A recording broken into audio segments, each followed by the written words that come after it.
After an unforgettable journey through Beijing with Blondie in China, where her expert guidance showed us the best of Chinese cuisine, we are continuing our group trip in a city 1,000 kilometers away. For part 2 of this group trip, we are now in Xi'an, a city filled with incredible history. This ancient capital was once the starting point of the Silk Road and is home to wonders like Terra Cotta Warriors, majestic city walls, and imperial tombs that whisper secrets of dynasties past. In this video, we'll be uncovering Xi'an's unique blend of culinary delights and historical treasures, a new chapter in our journey through China, where every bite and every sight is a window into a fascinating past. On our first day in Xi'an, Blondie brought us to one of her favorite restaurants, where we sampled local classics like Roujiamo, also known to some as the Chinese hamburger, and mi, or rice noodles, which had a variety of sauces and chili oil as its broth, giving it the perfect blend of spice and tanginess. Next, at a separate restaurant, we tried Yangrou Paomo, a dish with 1,000 years of history. With Xi'an being a bustling Silk Road hub, culinary traditions from across Asia mixed together here, creating unique dishes such as this. This hearty stew of mutton, simmered with rich spices, is served with a bread torn by hand, soaking up the flavorful broth. This dish exemplifies the culinary legacy of the Muslim community. Silk Road traders not only brought along flavors, they also brought along their faith. Today, Xi'an has a large Muslim community centered around the historic Muslim quarter.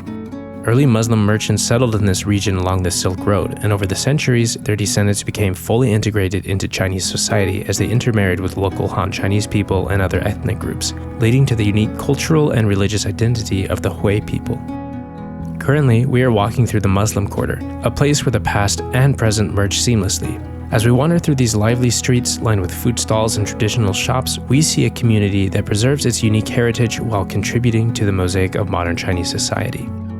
The Muslim Quarter isn't just a relic of history, it's a dynamic example of cultural resilience and adaptability. It reflects how Xi'an and China as a whole embraces its diverse cultural roots, weaving them into the fabric of everyday life and allowing them to shape a collective, multicultural future.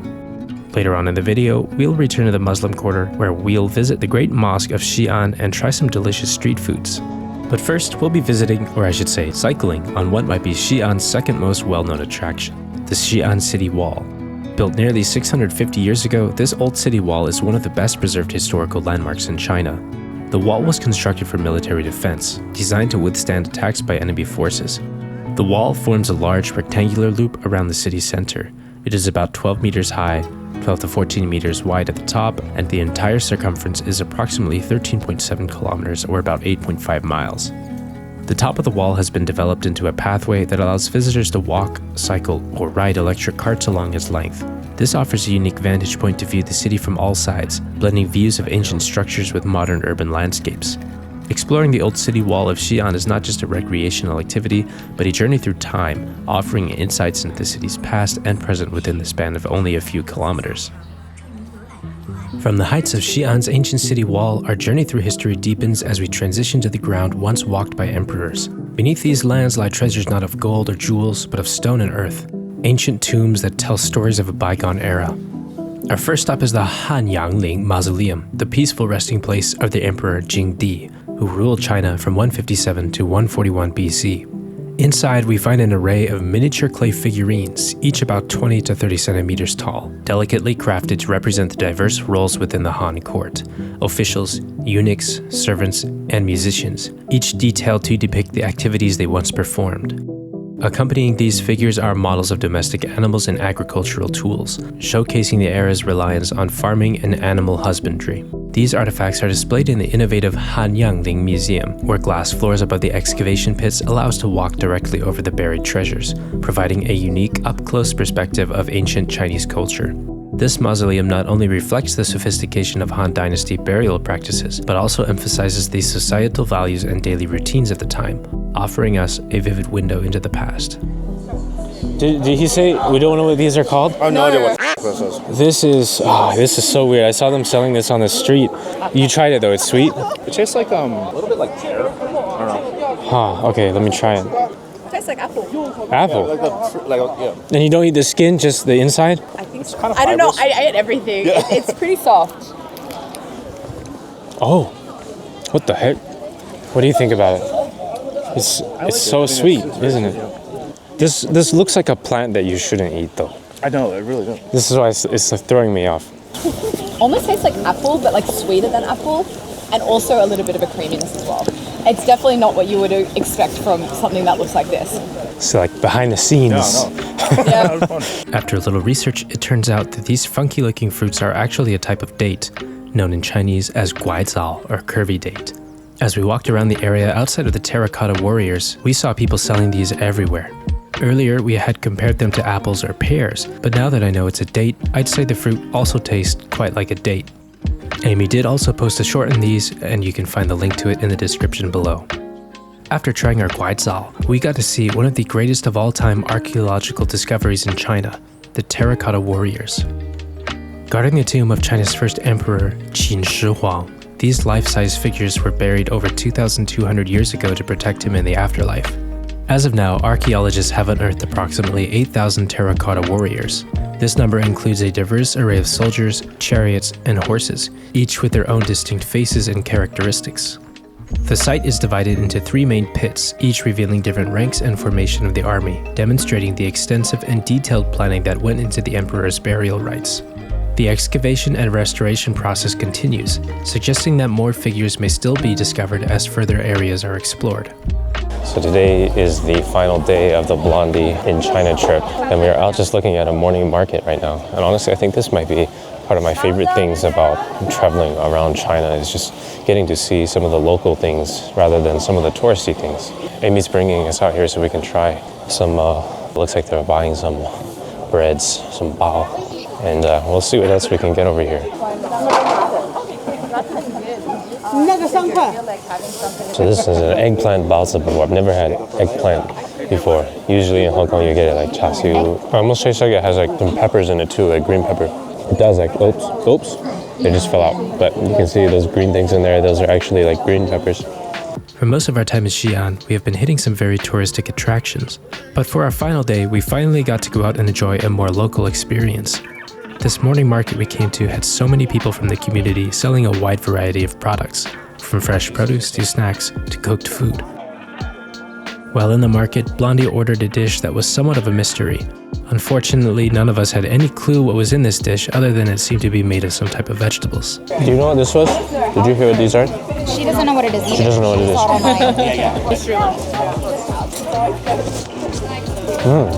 I still don't know what it is, but it tastes nice. It's like a veggie fritter, right? Veggie fritter? Yeah, kind of. Another unique dish we got to try were these donkey burgers. This is definitely not something I've come across throughout my trips across southern China. Surprisingly though, it was actually one of the best things I've ever eaten. I'm really surprised by how good the donkey meat tastes. This is our second donkey burger this trip, and it's definitely not something that I've ever seen in southern China before. I've tried a lot of donkey burgers before, but never one from Xi'an. Someone said it's like more ham-like than it is. Yeah, The bread is amazing. It's so flaky. So we just found some of these rice cakes. We got one of them osmanthus flavor, one of them hawthorn flavor. They're pretty light. Yeah, I feel like they have some similar things to this in Hong Kong. I feel like maybe just a little bit different, and then the flavors are unique. For our final segment of the group trip, we went back to the Muslim quarter. During the day, the history of this place became even more evident through the ancient brick building just adjacent to the gift shops. These bricks are actually the exterior wall of the Great Mosque of Xi'an. 你好，两位洋人。好，谢谢。The mosque was built in 742. This magnificent sanctuary blends Islamic and Chinese architectural styles, creating a peaceful oasis that has stood for over a millennium. As we wander through its expansive courtyards and admire intricate Arabic calligraphy framed by traditional Chinese roofs, the mosque offers a profound example of cultural harmony. The Great Mosque of Xi'an was established during the Tang Dynasty in 742 AD, making it one of the oldest mosques in China. Over the centuries, particularly during the Ming and Qing dynasties, the mosque was expanded and renovated multiple times. These renovations contributed to the mosque's intricate blend of Islamic and traditional Chinese architectural elements. The Great Mosque of Xi'an, along with the history of Islam in China, speaks volumes about the deep-rooted presence and integration of Islam within Chinese culture. Despite varying degrees of religious freedom over the centuries, places like the Great Mosque have been maintained as cultural and religious landmarks, indicating a level of respect and recognition for Islam within the Chinese historical and cultural context. So after the mosque, we came out and we continued walking down this street with all the touristy stuff, and we are eating some more biang biang mian. I kind of want one. Spicy. So good. I think I really like the food over here because of the chili oil. Has a nice vinegary taste, soft, chewy noodles.